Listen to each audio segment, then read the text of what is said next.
Hello and welcome to this very special broadcast on One India. The world woke up to the news of Israel launching attacks on Iran. This is something that is not unprecedented, but time and again we have seen how Israel has been mounting attacks on Iran, on its different military and security installations. And in the same breath, this morning, some nuclear installations have come under attack. Operation Rising Lion is what Israel has called it. Ehsan Safarnejad, Iranian geopolitical analyst, joins us from Iran. Ehsan, thank you so much for speaking to One India.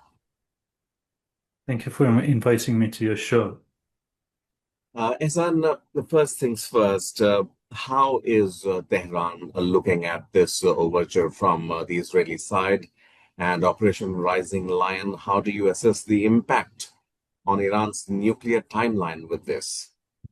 Well, it is very hard to talk about that since, I think that from now on, they're going to be more secretive about the nuclear program, and rightfully so. Uh, Mhm, Talking about the attack itself, because you talked about the assessment of mhm, possible damage to either the Iranian nuclear facilities or the Iranian nuclear civilian infrastructure. mhm, Well, the attack that was carried out today, 13th of June, well, Israel launched a rather sizable attack, I would say, on Iran. The damage done to the nuclear facility has been thankfully very, very small. The nuclear facility in Natanz was targeted. The air mhm. defense systems intercepted most of the projectiles that were launched at the site. So thankfully, the damage was very, very minimal, and there has been no nuclear contamination as we speak. So that's the Mhm. first good news. But Right. unfortunately, Israel also carried out attack at the capital of Iran, which is a substantial escalation. They Mhm, attacked the city of Tehran. They targeted multiple suburban areas like Shahid Chamran, Shahid Mahallati. These are residential places.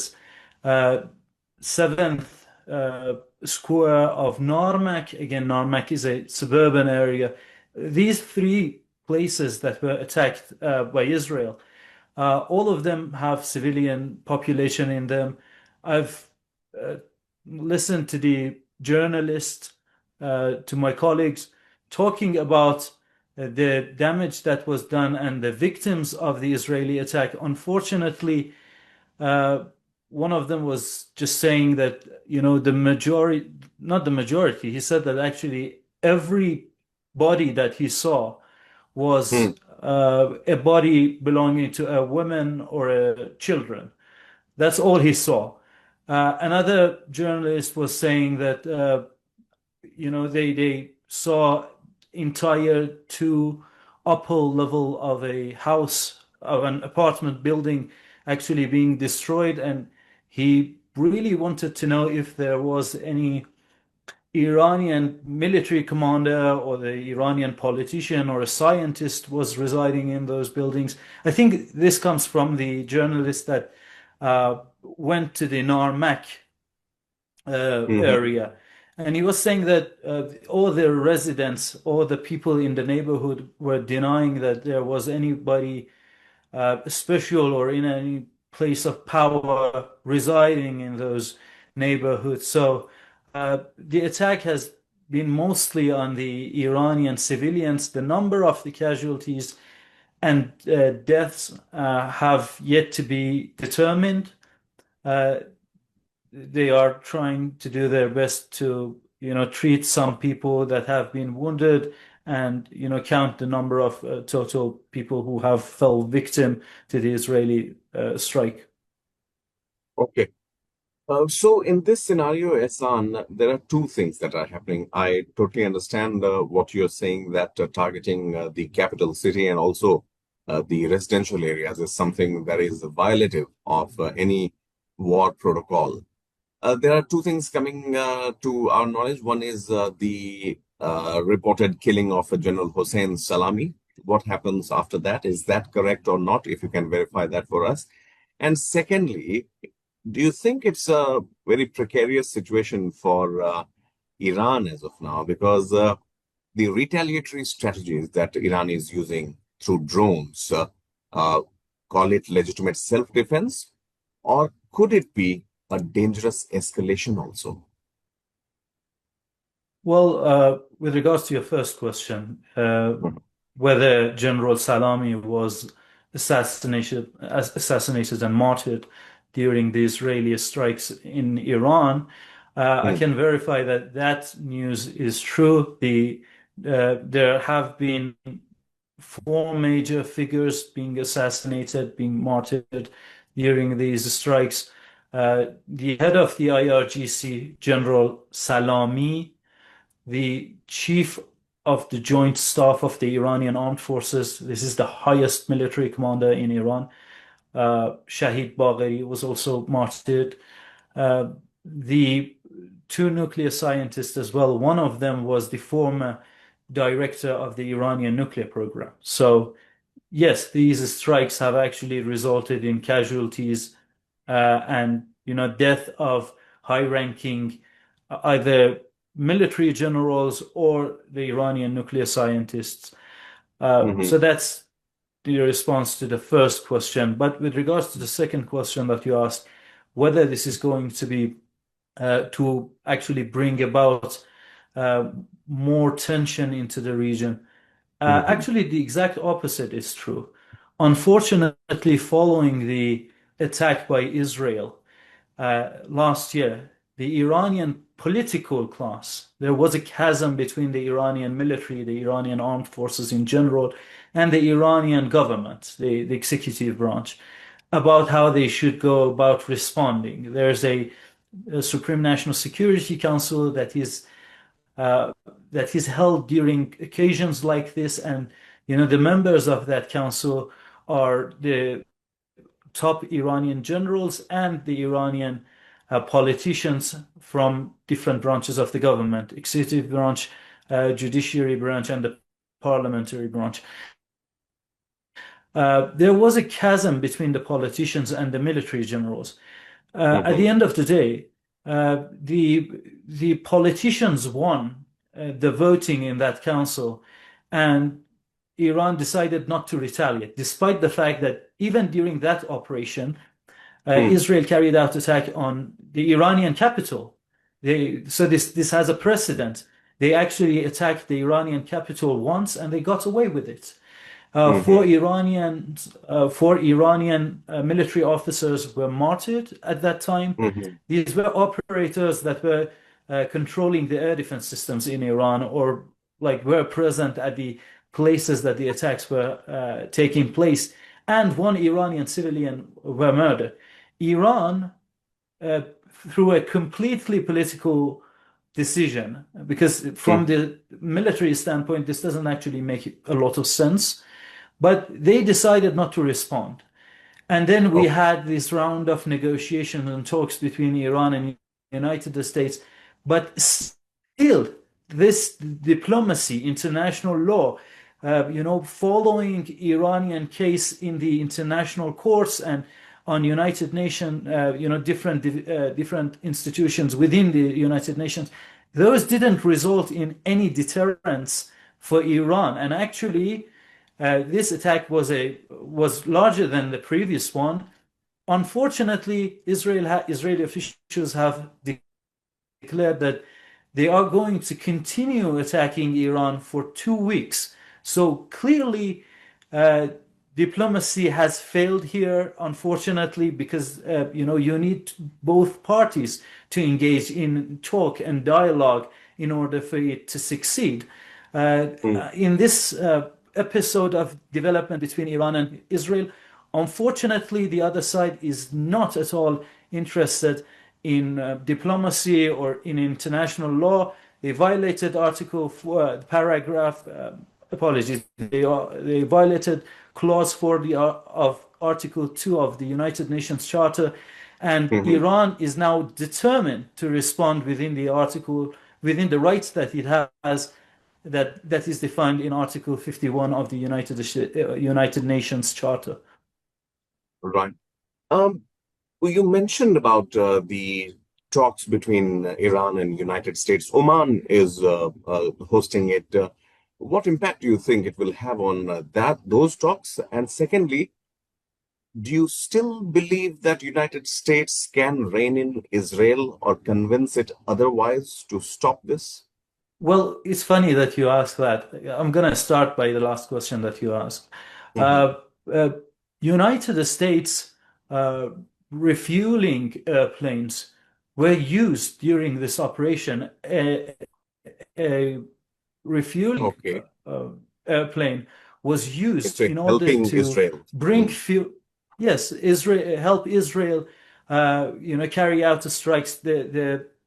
Particularly it flew from Al Ubaid base in, if I remember correctly, it was in Qatar. Mhm. So obviously, United States is pretty much involved in this. No matter how much they deny it, the evidence shows otherwise. So that's with regards to United States and its ability in controlling United States. Is the classic example of good cop, bad cop. United States can't really deny the facts of the battlefield, that they are very much complicit, and as such, if you're Mm. complicit in something, you have no reason in order to prevent it. But you also asked about, the talks and the future of them. Well, uh, there has been a series of escalatory measures taken by either United States, European Troika, or Israel. Israel carried out a strike against Iran. The European Troika decided to pass an anti-Iranian resolution in IAEA Board of Governance, a resolution that was passed with a very few number of positive votes. The majority, 11 countries, abstained on that. Three countries voted no, and then five countries. This is a very particular kind of voting. It seems that the majority of countries were actually threatened in order to go along with the uh, objective and the Mhm. political goal that the European Troika was pursuing. But they Mhm. passed that resolution against Iran, despite the fact that the Iranian Atomic Energy Organization has collaborated and cooperated with IAEA to the fullest extent. If your audience right now go to the Twitter account of Mr. Javad Zarif, former foreign minister of Iran, he has a tweet and he has tagged the IAEA Director General, Mr. Rafael Grossi, in it. He says that 90% of total inspections of the IAEA were carried out in Iran. How is it that IAEA, despite this completely enormous level of cooperation and the unbelievable access that has been granted to them, it still says that there is concern about the Iranian nuclear program, despite not having any concrete, or we're not even talking about concrete evidence. They don't even have circumstantial evidences. But the Mhm. documents, the top secret Israeli documents that were obtained in a covert operation by the Iranian intelligence, shows that the IAEA director is actually colluding with Israelis. So this doesn't surprise the Iranians. But what it goes to show you is the fact that, no matter what kind of concessions you make, no matter how much you collaborated with them, one country has 90% of IAEA's inspection, 195 other countries that are member states of United Nations receive only 10% of that. Uh, Iran accepted very, very uh, hostile, I would say, Mhm. hostile form of surveillance of its nuclear program. There, people always talk about the cameras that were installed in the Iranian nuclear facilities, but they don't explain what they are. They're actually something called online enrichment monitor, OLEM for short. This is a device that is placed between the tubes that connect one centrifuge to another, because you need a series of centrifuges in order to enrich uranium. You can't just Mhm. do it with one. And these devices actually as the name suggests, online in real time. They gather samples from these tubes, uranium hexafluoride, and then they analyze it and determine what percentage of enrichment Iran is doing. The IAEA inspectors are actually notified before the heads of the Iranian Atomic Energy Organization. Still, despite everything that Iran has done, it seems that it wasn't enough for the political goal that the European countries were pursuing. Right. So I apologize to wrap this up. Mhm. What we can say that no amount of concession is enough for the adversaries of Iran. So the future of talks, Mhm. considering the complicity of United States and the European countries with Israel, seems to be gloom, to say the least. All right, Ehsan. So, uh, if we put the timelines together, then 2015, I distinctly remember when it was Barack Obama's government in the United States. He started with this Iran nuclear talks after much deliberations for years. And when Donald Trump came in, he revoked those peace treaties and those nuclear treaties, or at least threatened to do so. Now, US and Iran are talking in Oman. There is a belligerent Israel also, which enjoys the tacit support of United States, which apparently is doing the double talk, good cop, bad cop, as you mentioned. In all these scenarios, Ehsan, you are in Iran. What probable steps do you foresee in immediate future in retaliation to these attacks, first of all, and also to give a befitting reply, not just to the West, not just to the European Troika, but also to America's friend Israel? Well, that's a very good question. So we have to divide this response in two different ways, right? Mhm, The response to Israel should come in two formats: a political framework and a military response. Well, obviously, as Israel has targeted Iran, it should receive, a proportionate response based on the international law on the facilities that were involved in carrying out the attacks against Iran. That's the main objective of Iran. And based on the proclamations from the Iranian classical army, we call it mhm. Artesh in Farsi, Iran's Okay. IRGC, which is sort of like the unconventional arms of the Iranian armed forces. The Iranian Mhm, armed forces in general, the Iranian government, the Iranian foreign ministry, Iran is keen on carrying out that retaliation and exercise its right under the international law. So that's one form of the response that Iran should carry out, and it should come to the extent that it completely make the Israelis rethink the statements that they have made that they are going to carry out a long bombing campaign against Iranian facilities and the Iranians themselves. So that's the first part. But with regards to the political side, mhm. and I could have gone into more details about the military, but I actually think that this time around, the political response of Iran is much important. Why do I say this? Look, we have been doing this sort of metaphorical dance with the United States and the European countries for a long time. In Mhm, 1984, AP reported that Iran is 2 years away from making a nuclear bomb. 2 or 3 years, I don't remember the exact timeline, but somewhere mhm, along that number. They claim that 41 years have gone by since that initial claim. And throughout the years, how many times do you have heard the Western mainstream media talking about Iran being few weeks, few months, few years away from nuclear weapon, despite everything that Iran has done? In 2003, Iran uh, signed Tehran Declaration with the foreign ministers of the European Troika, in which Iran actually stopped its enrichment process fully, And the Oh. IAEA's inspectors were granted access to every enrichment facility to Iran. They invested in everything. The plan was that in 6 months, the IAEA's inspector would come to the conclusion that Iranian nuclear program is a civilian one. But Mhm. 6 months turned into a year. Iran constantly was asking where did it went? The talk of uh, back then they were calling it trade relief, lifting the trade ban. But Mhm. Iran was asking question, what about you? What about your obligation within the framework?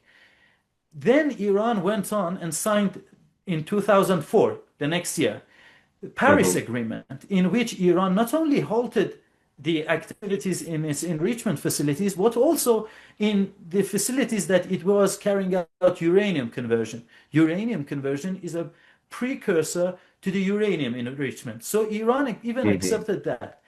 Again, these two episodes, 6 months turned into 2 years. The Europeans finally said that, oh, we can't really do that because United States wouldn't allow us. In 2009, United States president proposed a nuclear swap agreement between Iran, Turkey, Brazil. And unfortunately, you know, right after the fact that Iran actually conceded to the demands of United States proposed Resolution 1929 in the United Nations Security Council, and they passed against the Iranian people. So they sanctioned Iran. In 2013, Iran uh, accepted voluntarily to dial back its enrichment program. This was an act by Iran in order to convey its good faith in the negotiation and show goodwill, which Mhm. later on, this period resulted in 2015 JCPOA negotiation. Then in 20, I think 18, 19, Iran negotiated in sticks with the European countries, and obviously we had the negotiations during the presidency of President Raisi, which EU Foreign Minister Mr. Joseph Borrell said that Iranian demands are reasonable and the deal is within reach, but United States backed off from it.